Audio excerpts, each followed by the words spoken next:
Back on this guy today. We're going to be pulling the steering shaft off and installing the Condor Speed Shop shaft, which is somewhere around here. Got some U-joints. Got a D shaft in here.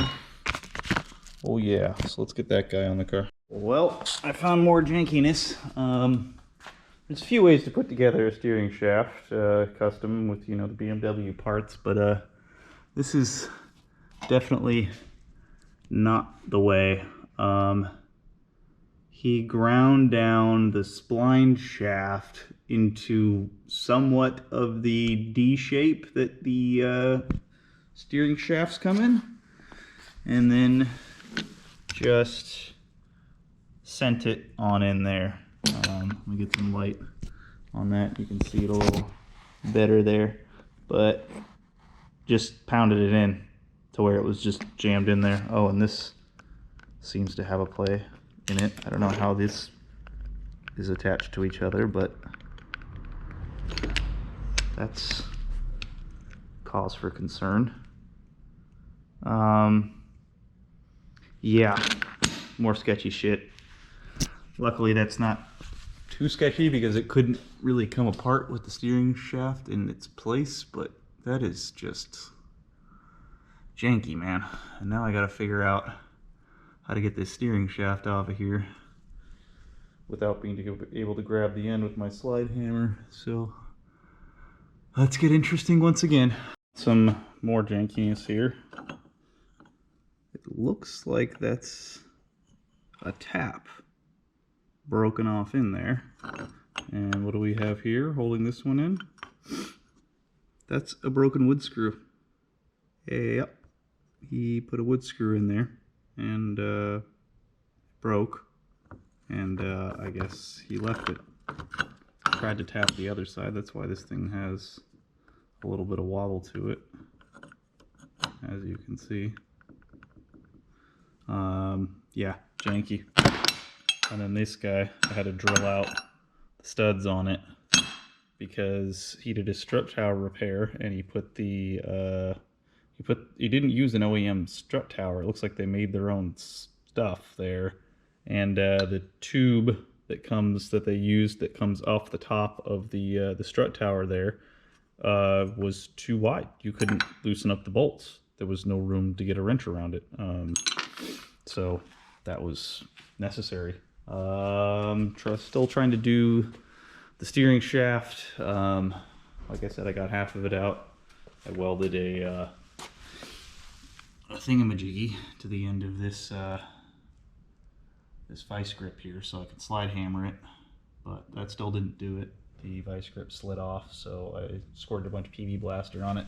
I'm gonna wait till tomorrow, finish that one up, and got started on the PBM rear strut brace, but running into issues with that that tube being too long on the rear strut. So yeah, that's causing some issues. I'm having to grind out the inside of the opening on the strut brace. Yeah, the nightmare continues. Well, let's keep it going. Well, I finally got the steering shaft off. That was a pain in the butt. Yeah, had to take the header off to get a good angle to pound a flathead into here and separate the two so it would slide off, and then the slide hammer thingy that I made worked pretty well to pull it the rest of the way. Pain in the butt. Let's get the Condor steering shaft on there and give this thing some way better steering feel. Got the steering shaft in yesterday successfully, even though it was, you know, a pain in the ass to pull that thing off. We got it off. Got the Condor Speed Shaft one on, Condor Speed Shop one on, and been working on the rear strut brace. Let's see if I can find my flashlight here. I will use my phone. So the on the rear strut brace, they did a really janky strut tower repair on the rear, so the strut tower brace wouldn't clear anything. So I did a new repair to the strut tower on this side, and I actually I need to core out the inside of the PBM strut bar there, of the opening, because they welded a tube to the top of that that is larger than the OEM one. As you can see, like, that is OEM right there, and that is not. So coring out the inside of that so that it'll sit down flat, and then I can drill out the holes in the floor right there and attach this thing solid. My buddy Rob is coming by to check on the diff today. I think the speed ring fell off or something like that in there. He said his speedometer was jumping around, so that's our mistake. We're going to take care of that and get that diff sorted out, and then put that rear end in the car. And this thing is one step closer to being a pretty decent E36. When this thing leaves the shop, it's going to be decent. The engine package, not that great. It's just an old, you know, I think it's an aluminum block, so I'm not even sure what's in there, honestly. I think it's a 5.7, maybe it's a 6.0, I have no idea.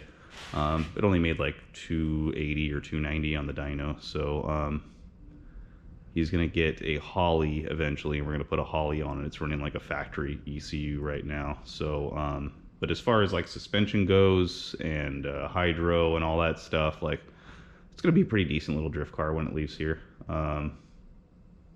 Trying to clean up all this guy's messes that he left on this thing so that my customer can enjoy a pretty decent car, because he paid good money for this, and now he's paying me more money on top of it to make it decent. So yeah, just word to the wise, everybody out there, you know, inspect your vehicles very well when you go to buy them. If something's cheap and a good deal, there's probably a reason behind that. And if you don't find it out now, you'll probably find it out later.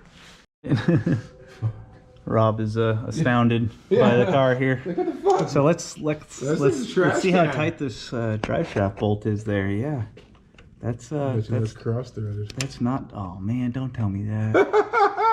Why would it be so loose? Let's find out. My head on a sway bar end link, but yeah, literally none of these bolts are tight. This one too, not tight. Ay, ay, ay. This car is, there's a whole lot of unsafe going on with this car. I'm glad he brought it to me. Here, so we got, it's an M3. We got more stuff. So you bought an M3 shell. Check out this shock bolt with a junkyard LS in it. It's all thread, I think. What's a that's junkyard a LS bolt. cost these days? That's a long bolt. I don't know, actually. I haven't priced it out, but a shitty T56, which this looks pretty shitty. What? All right, so I'm about to put the trailing arm reinforcement brackets on. Had a little win because I found out that this M3 frame already has the subframe reinforcement welded in. That's the factory style of doing it right there. That's good, and this side's nice and clean, but this side is not. So it looks like they had some cracking here. Tried to do a ghetto repair with some extreme boogerness going on back here. I don't see any additional cracking, so I guess we'll cut up the condor plate and sort of weld in, you know, around here and around there, and then this section will obviously cut out, and then Jesus, this is bad. This whole car's got a lot of bad news on it, boys and girls. Well, we're back at it again. Got those trailing arm brackets welded up in there, looking good. We got the rear suspension on. Made some good progress here. Looking good on both sides. When I bring the car down, I'll show it to you, but I did put the PBM strut bar in there. And I did a shock tower repair here. That shock tower was kind of bootylicious, so fixed that guy up. My buddy Rob came by and we sort of diagnosed what was wrong with his diff. His old center section where the circlip kind of snapped in, where the outdrive basically snapped into the circlip, had worn down. So we pulled a differential off the shelf over here, got them all set up. We got that in his subframe here, ready to go, all bolted up, and gonna tackle that next. Again, you can barely see. I'll bring the car down so you can look at it, but I did an intake as well. Got his intake all set up. The cooling system is all set up. Mounted an expansion tank. Yeah, I should probably just bring the car down. Let's do that. Okay, so we have a Canton expansion tank here, mounted the top kind of level right there, so that should be the fluid level. It's got another -12 line down here, so it kind of fills properly. Steam ports are coming in over here on the side, and bled out real good, no leaks, so that should work out all right. Fixed him up with a new intake here because his old intake was basically something they cobbled together at West Tech when they did the tune.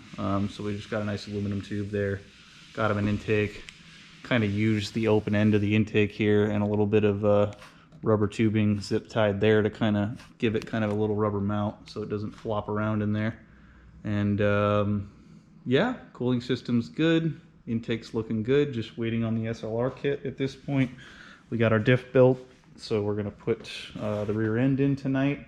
We're also waiting on a StimTech e-brake setup. I convinced him to run the same set of e-brake setup I have in this car with that remote mount setup. So we're gonna try and put the remote mount setup below the console and hide the e-brake or the master cylinder under where the OEM e-brake would go, and try and slide that rod through the boot. Not sure if it's gonna work yet, but we're gonna try, and if it works, then great. If not, then we'll do something else.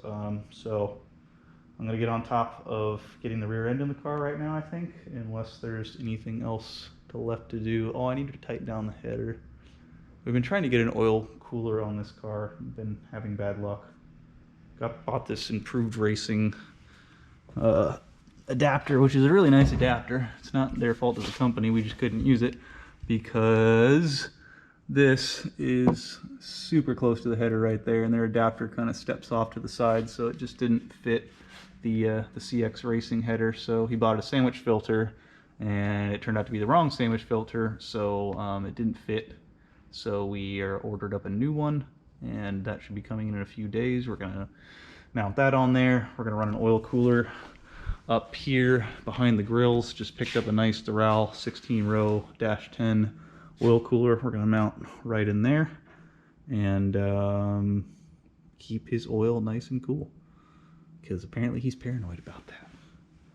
I mean, I'm paranoid about it too, but you know, with this car, I don't think it's 100% necessary to have an oil cooler. You know, it's not making crazy horsepower. It's a basic LS, you know. I'm not saying it's a bad thing to have. It's definitely a good thing to have on the car, but yeah, not 100% necessary at this point. I don't think so.